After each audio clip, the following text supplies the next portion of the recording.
పేదవాడి పక్షాన నిలబడతాం, ప్రజా గొంతుకై నినదిస్తాం. వాయిస్ ఆఫ్ వాయిస్లెస్, తెలుగువారి మనస్సాక్షి సాక్షి టీవీ. సాక్షి టీవీ ప్రసారాల కోసం మీ స్థానిక కేబుల్ ఆపరేటర్ను వెంటనే సంప్రదించండి.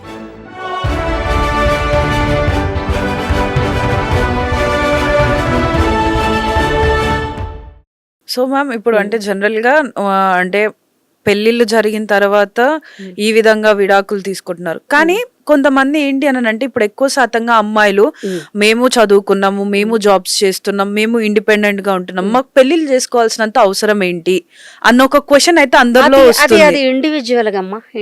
అదే కొంతమంది అమ్మాయిలు ఇలా కూడా అంటున్నారు. అసలు ఈ ఆలోచనలు రావడానికి కారణం ఏంటంటే వాళ్ళకి ఎక్స్పోజరు ఎక్కువగా తన చుట్టూ ఉన్న వాళ్ళందరినీ చూస్తుంటుంటారు.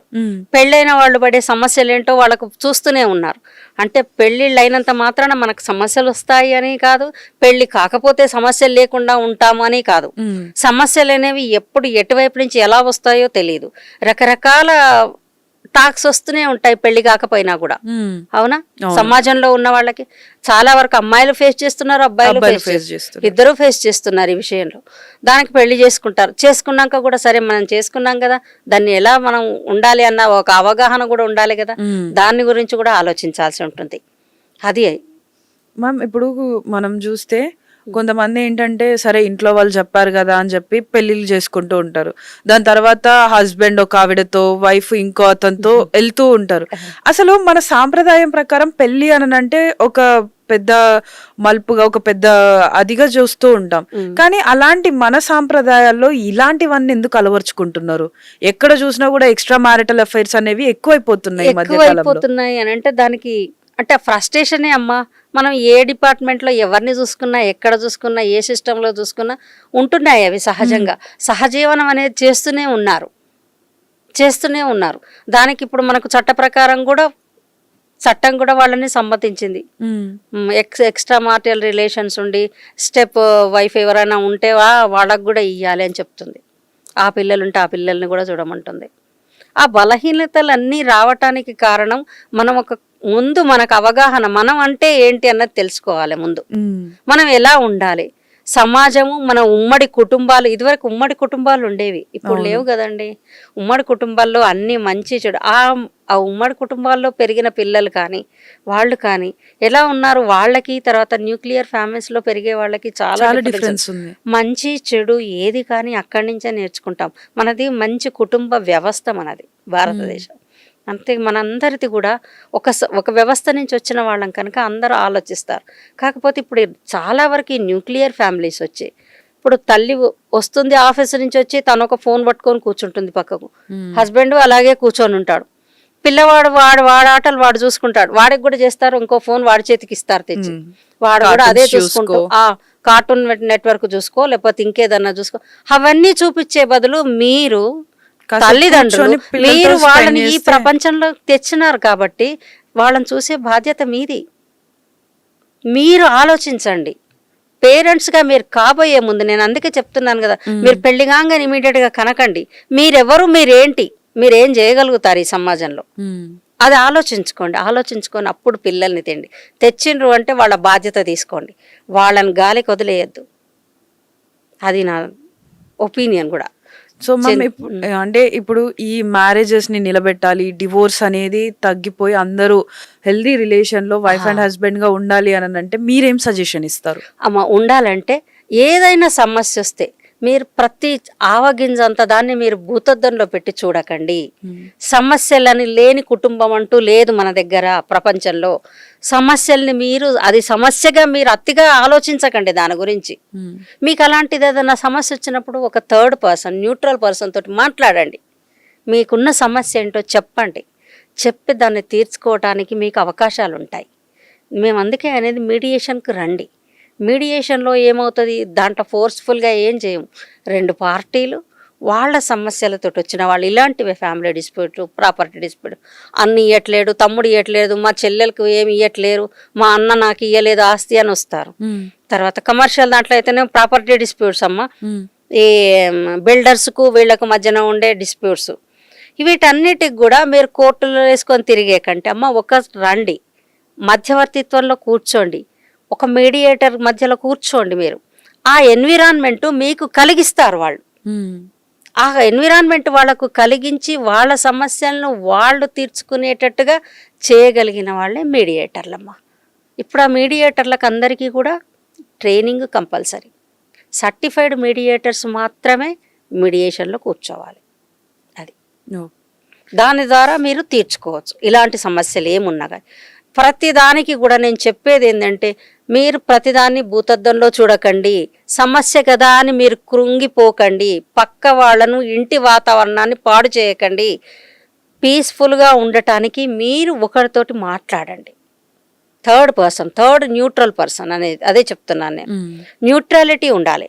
ఈ మీడియేటర్ అనే వాళ్ళు ఎవరైనా కూర్చున్నా, స్త్రీ కానీ పురుషుడు కానీ ఎవరు కూర్చున్నా కూడా అమ్మ, వాళ్ళు ఎవరికి సంబంధించిన న్యూట్రల్ పర్సన్స్ కనుక వాళ్ళు ఏం చేస్తారంటే వింటారు, ఓపికతో వింటారు. విని ఈ సమస్యకు వీళ్లకు ఎలా పరిష్కారం, ఎట్లా వీళ్ళకి ఆ ఎన్విరాన్మెంట్, 1 సెషను 2 సెషన్లు 3 సెషన్లు ఇన్న తర్వాత ఒక వ్యక్తి దగ్గర మనం కూర్చొని వింటున్నప్పుడు మనం అప్పుడు ఆలోచిస్తాం, అరే నాకు ఇదేం సమస్యనా, నాదేమన్నా సమస్యనా, ఇది ప్రపంచంలో ఉన్న సమస్యలలో నా ఫ్యామిలీ సమస్య ఏమన్నా సమస్యనా నాకు కాదు కదా అన్న ఆలోచన అప్పుడు వస్తుంది వాళ్ళకు. ఓపెన్ అప్ అయి వాళ్ళ సమస్యను వాళ్ళు సరే మనం ఇలా ఉందాము, మనం ఇక్కడ ఒక అగ్రిమెంట్ అనేది రాసుకుందాము, మీడియేషన్ సెటిల్మెంట్ రాసుకుందాము, మనం ఇలా ఉందాము అని వెళ్ళిపోతారు, ఆనందంగా వెళ్ళిపోతారు. అప్పుడు నాకు తృప్తిగా ఆ రోజు అనిపిస్తుంది నాకు.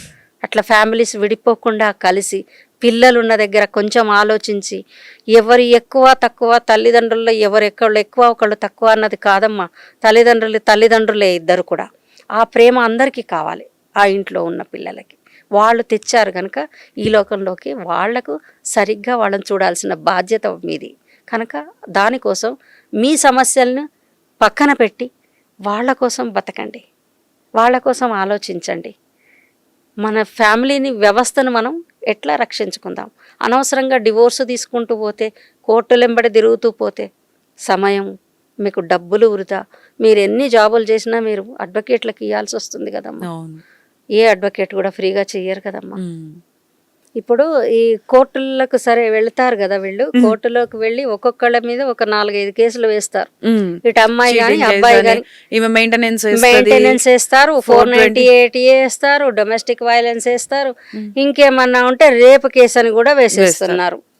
సో అలాంటివి ఫేక్వి చాలా. ఎందుకంటే ఇప్పుడు మనకు ఏదైనా మనం ఒక కూర ఏదైనా వండుకున్నాము అంటే రుచికరంగా దాంట్లో అన్ని వ్యంజనాలు వేసి వండుకున్నట్టుగానే అడ్వకేట్లు దాంట్లో అన్ని చొప్పించి రాసి, అయ్యో నాకు ఇంత పెద్ద సమస్య ఉందా అని అనుకుంటారు. ఒకవేళ మీరు ఆ కంప్లైంట్ కాపీలు చదివితే విన్నారా, అట్లా ఒకళ్ళ మీద ఒకళ్ళు కేసులు వేసుకుంటూ పోతే దాంతోపాటు ఏం చేస్తారు, తల్లిదండ్రులను కూడా దీంట్లోకి తీసుకొచ్చేస్తారు కేసుల్లోకి. తల్లిదండ్రులను, ఇంకే రిలేషన్స్, ఇంట్లో ఇంకెవ్వరుంటే వాళ్ళ పేరు మీద ఒక కేసు పడేయటం, అలాంటివి చేసుకోకండి. ఒకళ్ళ మీద ఒకళ్ళు కేసులు అంటే ఇప్పుడు సంబంధం లేని వాళ్ళ పైన అదే, అంటే ఈ అబ్బాయికి ఒకవేళ చెల్లె గాని అక్క గాని అదే చెప్తున్నాను, వాళ్ళకి అసలు సంబంధం లేదు. ఇప్పుడు ఆ ఇంటి సంబంధం లేని వాళ్ళంటే ఎక్కడో ఉంటుందండి, వాళ్ళ సిస్టర్ పెళ్ళి అయ్యి ఎప్పుడో వెళ్ళిపోతుంది. ఎన్నడో ఒక రోజు వచ్చే అమ్మాయి కోసం ఆ అమ్మాయికి కూడా సమ్మన్స్ పంపిస్తారు. వాళ్ళ ఆమె హస్బెండ్ కి అత్త మామలు ఇంకెవరుంటే బావాళ్ళు ఇంకెవరుంటే ఏముంటే ఎంతమంది రిలేషన్స్ ఉంటే అంతమందికి సమ్మన్స్ వెళ్తుంటాయి. అవి అట్లా వెయ్యకండి.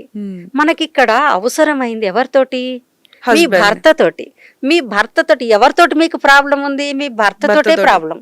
అమ్మ ఆయన ఒక్కడు మంచిగా ఉంటే మీకు మొత్తం సంసారం బాగుంటుంది. అటు భర్తకైనా భార్యకైనా మీరిద్దరే అక్కడ రెస్పాన్సిబుల్. అక్కడ థర్డ్ పర్సన్ మీ అమ్మ నాన్న, మీ అక్కలు చెల్లెళ్ళు బావలు బామ్మర్దులు కారు. వాళ్ళందరిని వదిలేయండి, వాళ్ళందరినీ గసెట్టకండి కోర్టుల దాకా. అనవసరంగా ఈ 5 కేసులు 6 కేసులు వేసుకొని సమయం, డబ్బులు, మెంటల్ పీస్ లేకుండా స్ట్రెస్లో మీరు ఎంత భయంకరంగా ఉంటారంటే పాపం ఆ మనుషులు, ఆ కోర్టుల చుట్టూ తిరిగేవాళ్ళు, వాళ్ళని చూస్తే జాలేస్తుంది. అమ్మ ఒక్క మాట మీరు కూర్చొని మాట్లాడుకుంటే ఇది సమస్య కాదు, అలా చెయ్యండి. ఇంకెప్పుడు కూడా కోర్టుల చుట్టూ కేసులు వేసుకుంటాము, మేము ఇన్ని కేసులు వేసాము, ఇన్ని కేసులు గెలిచాడట, గెలవటం కాదు కన్నా కదా మనకు కావాల్సింది మన సంసారంలో మన మనకు మనకు సాఫీగా సాగిపోయే మనం సంసార సాఫీగా సాగటానికి మన సమస్య మనం తీర్చుకుంటే అదే గొప్ప. అంతకంటే విన్నింగ్ అనేది ఇంకా నీకు వేరే ఏముండదు లైఫ్లో. అందుకోసం మీరు అలాంటి వాటికి దూరంగా ఉండండి. ఒక్క స్టెప్ వేయండి. సమస్య అని అనుకున్నప్పుడు థర్డ్ పర్సన్ తోటి మాట్లాడండి, కన్సల్ట్ చేయండి. మీకు ఇంట్లో ఉండే సమస్యలు ఏం సమస్యలు కావాలి నా దృష్టిలో అన్నీ ఆలోచించండి. ఆలోచించగలరు. మంచి సమాజంలో మంచి పౌరులుగా మీరు మీ పిల్లల్ని మీరు తీర్చిదిద్దగలరు. వాళ్ళు కూడా రేపు సేమ్ మిమ్మల్ని చూసే నేర్చుకుంటారు కనుక వాళ్ళు కూడా రేపు మంచి పౌరులుగా కావటానికి అవకాశాలు ఉన్నాయి. అదే. Okay, thank you so much ma'am. చాలా చక్కటి విషయాలన్నీ చెప్పారు. సో చూస్తున్నారు కదా, అంటే ప్రతి ఒక్క కుటుంబంలో గొడవలు అనేవి కామన్. ఆ గొడవలు వచ్చినప్పుడు మనం వాటిని ఎలా సాల్వ్ చేసుకుంటాం, అదేవిధంగా దానికి సొల్యూషన్ అనేది మనం ఎలా వెతుక్కుంటాం అన్నది దానికి ఇంపార్టెంట్. అంతేకాని తొందరపడి డివోర్స్ వరకు వెళ్ళి ఇటు పిల్లల భవిష్యత్తు, అదేవిధంగా ఇటు తల్లిదండ్రులు వాళ్ళ భవిష్యత్తు కూడా మొత్తం స్పాయిల్ చేసుకుంటూ ఉంటున్నారు. ఇలాంటి సిచ్యువేషన్స్లలో సొల్యూషన్ తీసుకోలేకపోతున్న సమయాలలో మధ్యవర్తి లేకపోతే మీడియేషన్, మనకేంటంటే కౌన్సిలింగ్ సెషన్స్ కూడా ఉంటాయి కాబట్టి అవి అటెండ్ అయ్యి మనం సమస్యని ఎలా సాల్వ్ చేసుకొని హ్యాపీ లైఫ్ని ఎలా లీడ్ చేయాలన్న విషయాలన్నీ కూడా చెప్పారు కదా. సో ఇవన్నీ ఫాలో అయ్యి ఒక హ్యాపీ రిలేషన్, అదేవిధంగా ఒక హ్యాపీ పెళ్ళినైతే చేసుకొని సమాజంలో మంచిగా ఉండాలని చెప్పేసి చెప్తున్నారు. ఎప్పుడైనా ఎక్కడైనా మీ చేతిలోనే వార్తా ప్రపంచం. మీ మొబైల్లో, మీ కంప్యూటర్లో, మీ టీవీలో. సాక్షి టీవీ డిజిటల్ ప్రసారాల కోసం లాగిన్ అవ్వండి www.youtube.com/సాక్షి టీవీ. సబ్స్క్రైబ్ సాక్షి టీవీ యూట్యూబ్ ఛానల్.